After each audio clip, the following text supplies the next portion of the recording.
रात के 3 बज रहे थे। हाईवे नंबर 4 पर सन्नाटा इतना गहरा था कि कार के इंजन की आवाज भी किसी चीख जैसी लग रही थी। करण अपनी पुरानी एसयूवी तेज भगा रहा था। उसे शहर पहुंचने की जल्दी थी, लेकिन थकान के मारे उसकी आंखें भारी हो रही थी। तभी उसे सड़क के किनारे एक पुराना लकड़ी का ढाबा दिखाई दिया।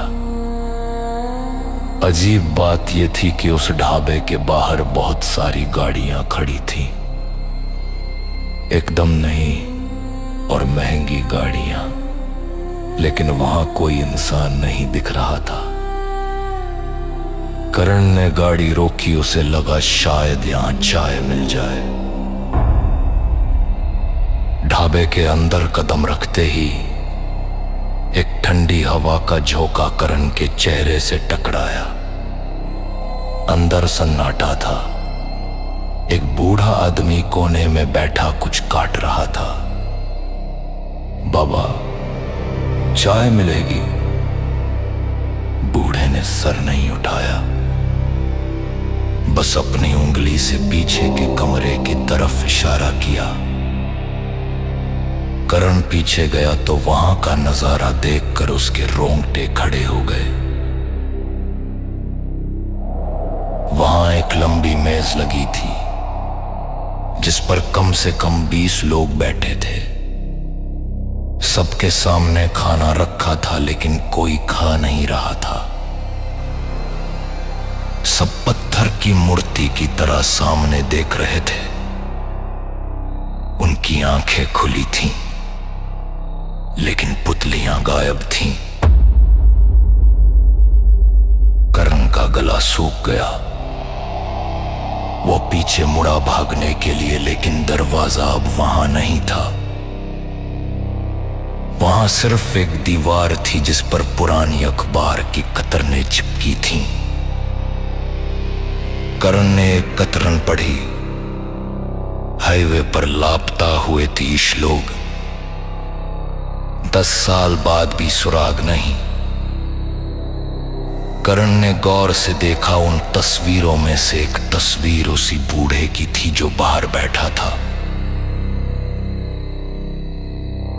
तभी मेज पर बैठे वो 20 लोग एक साथ खड़े हो गए। उनकी गर्दनें एक साथ चटकने की आवाज आई, कड़क कड़क कड़क। वो सब एक साथ बोले, हमें चाय नहीं, हमें रो चाहिए। करण पागलों की तरह गलियारे में भागा। वो एक कमरे में घुसा जहां हजारों चाबियां टंगी थीं। हर चाबी पर एक कार का नंबर लिखा था।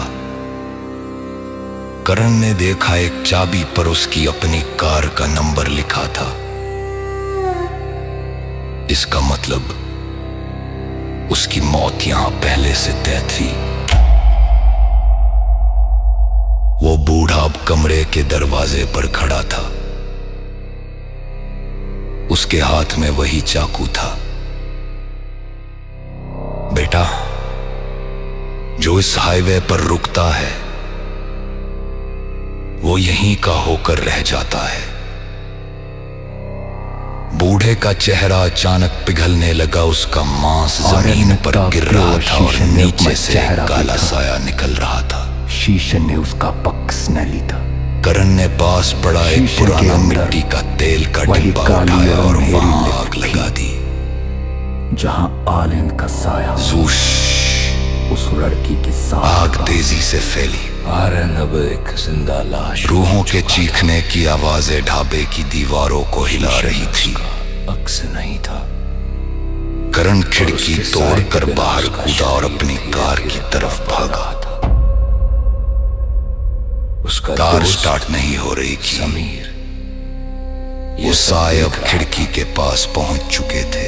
उसने तय किया कि वो करण ने अपनी आंखें बंद की और हनुमान चालीसा पढ़ने लगे। साथ एक बूढ़े तांत्रिक अचानक बाबा गोरख को लेकर उसी बिल्डिंग सब शांत दौड़ाए हो चले। गया। बाबा गोरख करण ने आंखें खोली, काली भस्म निकाली, तो वह अपने कार की स्टीयरिंग पर सोया हुआ था। छिड़क दी। सूरज में गिर चुका था। याद रखना, उसमें बाहर भी था। हम उस दुनिया में जा रहे हैं कोई जिसका काबा रास्ता नहीं था। नक्शे में नहीं, सिर्फ एक बल्कि पुराना मौत के खंडर था जो रजिस्टर में परसों लिखा है। ने चल चुका था। करण ने राहत किस्सा श्री और कार स्टार्ट के, लेकिन जैसे ही उसने पीछे भी शीशे में देखा, उसका दिल बैठ गया। पीछे सीट पर वही बूढ़ा आदमी करता था और उसके हाथ में करण की कार की चाबी थी।